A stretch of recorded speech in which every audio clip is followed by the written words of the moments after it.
anywhere else. Those who are asuras, those who are demons, they think, why do we need God? Better do away with God. Why do we need God? We can actually do everything what we want. This is a trend nowadays. People are actually trying to kick out God. Even if you read some of, please don't read, but even if you read other editions of the Bhagavad Gita, you find they try to kick away Krishna from these editions. They say, this Krishna is not a historical person. You don't have to surrender to Krishna. Krishna is a myth. Krishna is the best myth. It is a myth, but it is the best myth. So, all his leelas come under mythology. So now we find in this age, even in our own country, people are wanting to just subtract God from whatever they want to do. And then there are debates. Can we have morality without God? Can we have this without God? Why do we need God for discipline? Why do we need God for self-realization? Why do we need religion for this? Why do we need religion for that? So in this such an atmosphere of godlessness, if someone actually comes for God, that's a big credit. But that is not all in all. We have to know that someone has come to God means he should complete the whole process. Because out of these four kinds of people, when the distressed loses his distress, if the disease gets over, he forgets God. The desire of wealth, suppose he gets wealth, he forgets God. One who is inquisitive, he knows, okay, Krishna is the Supreme Personality of Godhead, and I have to chant the Hare Krishna Maha Mantra. That's alright. My inquisitiveness is satisfied. Then he forgets God. So, Krishna says actually, one who is actually searching for knowledge of the Absolute, he is better. Because he actually is better situated. So, although it is good, we don't advocate that you should do devotional service for just satisfying these desires. But we don't even discourage. It is not that Krishna cannot give you something. He actually has shown. There was a devotee called Sudama.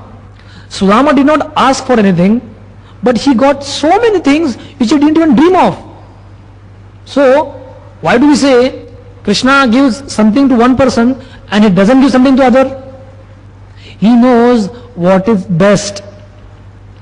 Because he is the Supreme Personality of Godhead, he knows what I should give to someone, what I should not give to someone. That is the difference. Just like a small boy, if he goes to his parents and says, I want to eat some chocolate, but they know he has this bad habit.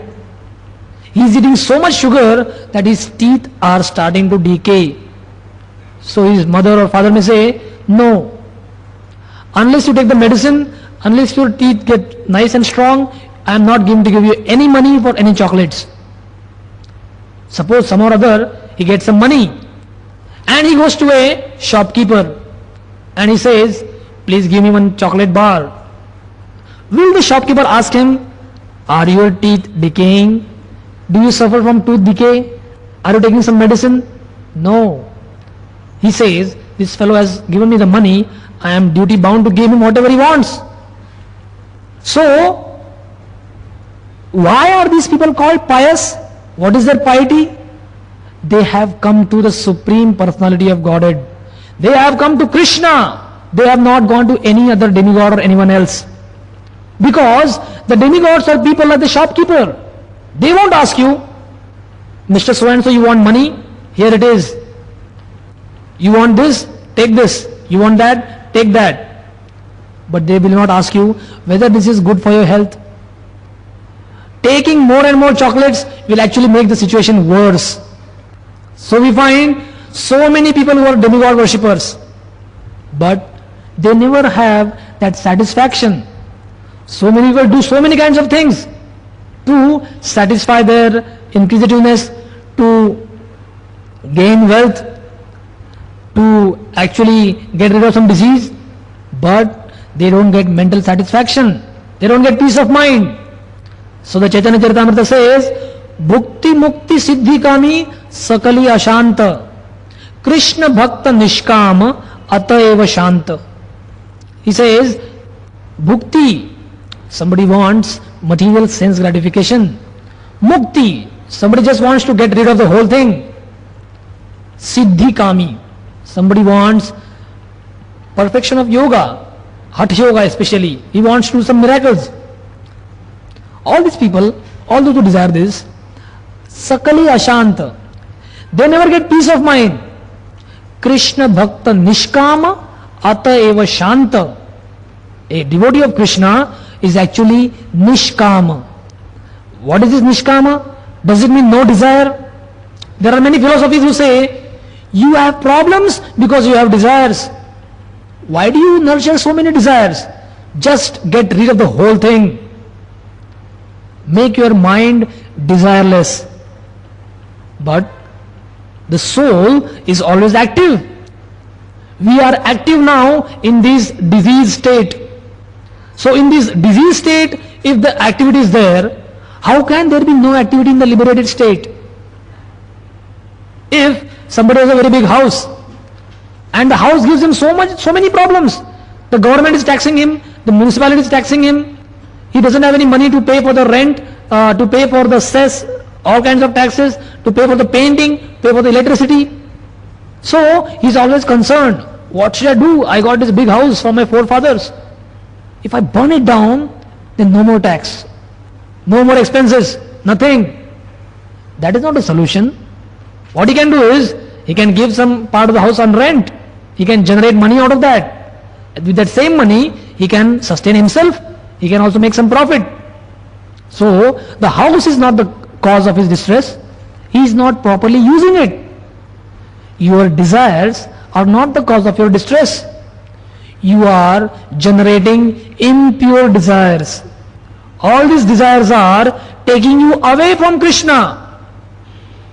If you desire something which connects you to Krishna, that is a purified desire. That is the crux of the whole issue. The four people who were discussed last time, the grossly foolish, lowest of mankind, the deluded speculators, and the professed atheist, they have one great qualification. They never surrender unto the lotus feet of the personality of Godhead, in spite of all scriptural and authoritative advice. They may go on with their activities forever. The one thing they have in common is, we don't want to surrender. And what these four people do, somehow or other, they have made one step in the right direction. When they come and ask for something, that step is calculated as a very, very great effort. Just like if you and me, we walk, nobody praises us. Can somebody praise us because we walk nicely? No. But suppose someone, a small child who can barely sit, if he tries to get up, his parents are so happy. Oh, our son is learning to walk now. He tries to take one step, immediately falls down. They don't curse him or they don't criticize him. He says, what kind of nonsense fellow is this? He can't even walk properly. No, they just take note of his nice effort. Similarly, although we may be very qualified now, we may be very beautiful, we may have taken birth in a very high family, we may have great wealth, but in front of Krishna, we are nothing but tottering babes. He just looks upon, just like you will look upon a very small baby. Our devotional service is like that small baby. So, whatever you do, a small baby, he wants to speak, but what he speaks is all, you can't understand it. So, when you ask for Krishna for so many things, you give him a long list. I want this, I want this, I want this, I want this. I want to become this, this, this. He just says, okay, okay. It is just like, it is the gibberish talk of a small child. Not to be taken much notice. Because when Krishna gives you full knowledge through pure devotion service, you understand, my God, these were the things I wanted? No, no, no, no. I don't want them. Please don't give them. Just like Dhruva Maharaj. At one time, he was so angry, he was hell-bent upon heaven. He wanted at somehow or other I should get that kingdom. Somehow or other I want it. He was so angry with his father, his brother, his stepmother. And when he got the person who can give, he said, no, I don't want it. But Krishna wanted to teach a lesson. He says, I am not poor. It is not that I cannot give you such a kingdom. I can fulfill the minutest of your desires in an unlimited way. In fact, because he is a super soul, he knows our desire before we know it. It is not that you have to go and tell God as if he doesn't know what's happening with you. He actually knows everything. Krishna says, Mam tu vedana kaschana. He says, I know everything, but me no one knows. What does he mean by saying me no one knows? People don't know actually what to go and ask from Krishna. What should I ask from God? What can God give me? It is just like a beggar. A king one day declared, a son has been born to me. I am so happy. I will tomorrow give anything what you want. So people can come to me and they can have their heart's desire fulfilled. So this poor beggar used to get 1 rupees, 2 rupees, like that, sometimes 5 rupees, and plus some stale food from someone. So he heard, tomorrow this person is going to fulfill all my desires. So all the night he was awake. What should I desire? What should I demand? I should demand 10 rupees. But he says, no, 10 rupees is very less. But can you give me 10 rupees? Because just once or twice in my life I have seen a 10 rupee note. But I have heard there is a 100 rupee note. So I will go and ask for 100 rupees. Like this he is thinking in his mind. And when he goes actually in front of the king, he simply blurts out 200 rupees. He thought maybe he will be angry with me for asking too much. So the king says, what? I am going to give anyone anything what he asks. And he is asking me 200 rupees. So he said, just give him this, just kick him out. So what is his position? He could actually ask for 2 million rupees or 2 billion rupees. So never in his life there would be any chance for him to beg. So if he spends 5 rupees, after 40 days, again he is going to he will be back in that corner, again begging. Similarly, if you go to God and you don't know how great God is, so you ask for something which is paltry from his point of view. So what happens? When that desire is fulfilled, you say, oh, now it's all over. Now the whole problem is back. So why did I worship God? This problem is not gone. But the problem is, you don't know how great God is. As Srila Prabhupada used to say, the only purpose of this Krishna consciousness movement, why we are writing so many books, why we have more than 80 literatures, as you can see, we have so many books. The Bhagavad Gita is 700 verses. The Srimad Bhagavatam is 18,000 verses. And plus we have the Chaitanya Charitamrita, so many other books. The only aim is people know just intellectually that God is great. But great means it is just relative. It is not absolute. You don't have an absolute understanding. We have to teach them what greatness means. What actually means great. Just like if you are a ordinary person, someone who has a 1 crore rupees is fabulously rich from your point of view. You say, he has 1 crore rupees, that's 100 lakhs, quite a fabulous sum. But if someone who is a billionaire, he says, I know one person who is fabulously rich. He says, he is himself billionaire and he is saying someone who is fabulously rich. My God, how rich that person must be. So this is all relative. When you say, God is great, I wanted 1,000 rupees and somehow or other I got a lottery and I got 1,000 rupees. Yeah, wow, God is great. He gave me 1,000 rupees. But that's from your point of view. Because you don't actually really know how great God is.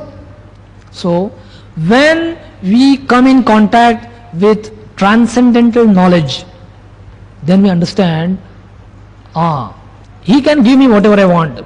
He can take away all my distress. He can give me all knowledge. He can satisfy all my desires. He can give me any amount of wealth. But is that his greatness? Does that make him God? Does that qualify him to be God? Or he can give me something which is even greater than this? So when you know that, when you are purified by knowledge, then you understand what I should ask from God. What is my desire? What do I want? Therefore, Chaitanya Mahaprabhu, who is Krishna himself, as his devotee, he teaches us, just like you never knew ABCD unless the teacher came and took your hand and said, this is how you have to write A, this is B. Doesn't mean that the teacher himself is studying. He actually knows many more things than that. So Krishna himself comes and shows, you want to learn how to be a devotee of Krishna? See how I do it. And he said, Na dhanam na janam na sundarim kavitam va jagadish kamaye mama janmani janmanishware bhavatad bhaktir ahetuki tvai. He says, oh my Lord, na dhanam, don't give me wealth, I don't want wealth. Na janam, I don't want followers. Na sundarim, I don't want any association of beautiful women. Kavitam va jagadish kamaye, I don't want to be praised. I don't even want liberation. Mama janmani janmanishware. What do I want? Bhavatad bhaktir ahetuki tvai. I want your causeless devotional service. That means this causeless devotional service or pure devotional service is higher than whatever things are mentioned before. Of course, unless we come to that stage, it is no use just to imitate somebody. If you have something in your heart and then I don't want, but actually you crave for it, that is hypocrisy. Causeless devotional service. That means this causeless devotional service or pure devotional service is higher than whatever things are mentioned before. Of course, unless we come to that stage, it is no use just to imitate somebody. If you have something in your heart and then you say, oh, I don't want, but actually you crave for it, that is hypocrisy. So, Krishna knows actually whatever we want. So he fulfills our desire just in the way as a doctor cures your itch. He gives you what is necessary for you and he takes away the material sense gratificatory element also. He sees that just by giving you, that is not the full process. I should give you whatever you want and you should also be free from all kinds of material desires. This is the beauty of Krishna consciousness. Therefore, this is the best method for purification. We find people try to become pious. They think piety is the aim of life, but piety cannot purify you. In fact, most people complain. At any program they say, I know someone who every morning 2 hours very religiously he does his religion. But what he does in the rest of the 22 hours, I don't even want to say it. Why is that? People, when they do their religious activities, they do as if they are thoroughly into it. And when they come out of it, they do some of the most heinous activities. Because there is less of purification. This purification is absent. Parikshit Maharaj in the Bhagavatam says, I don't think this is any purification at all. It is like Kunjara Shauchavat. It is like the bathing of an elephant. In the jungle, an elephant comes in the lake, he takes such a thorough bath. He raises all the creatures in the pond or lake are disturbed by his bath. Because there is so much of splashing water. So he is thoroughly cleaned. And when he comes out, he again rolls in the mud. So he says, what is the use of such a bath? Similarly, if somebody does his religious activities and again does sinful activities, what is the use of doing these pious activities? It is not that 5 sinful activities and 10 pious activities. That means plus 5 and minus 5, this will eradicate each other and then you will have 5 pious activities. No. You have to enjoy your pious activities separately and you have to suffer your sinful activities separately. Actually it is said, you suffer your pious activities also. Because as soon as their enjoyment is over, the suffering starts. Therefore, Krishna says, pure devotional service is something which is free from these inebrities, which is free from this intoxication, which is free from these maladies or free from these disadvantages. Pure devotion service actually keeps you on that stage where you don't bother about any piety or impiety.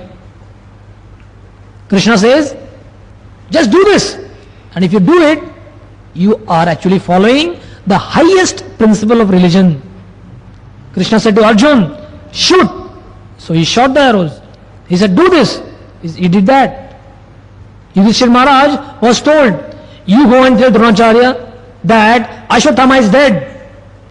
But he said, Ashwatthama is not dead. I know that. How can I say it? He said, you just say because I say.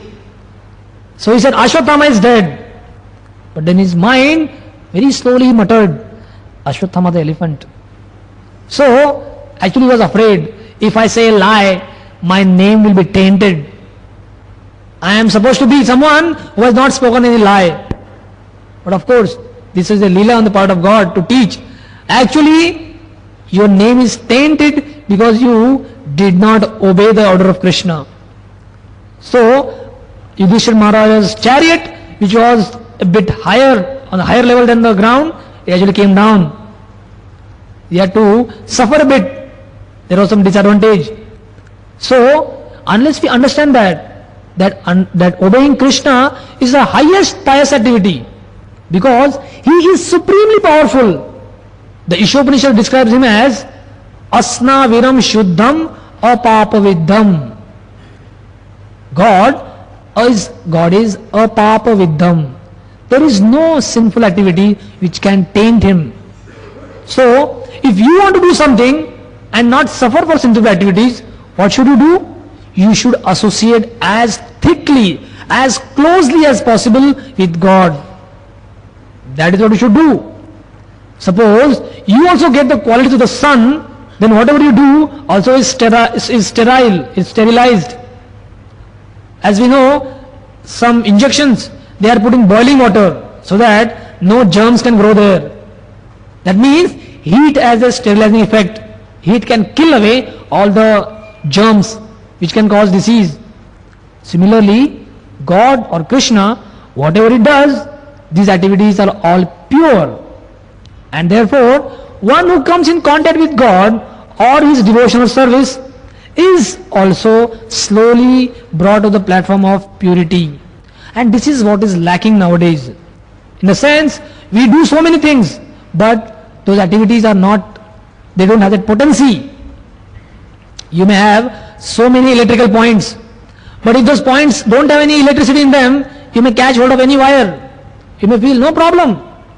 I am holding so many wires, but I am not having any problem. But if one of them is a live wire in the sense, that wire which carries electricity, the moment you touch, nobody needs to tell you that it has electricity in it.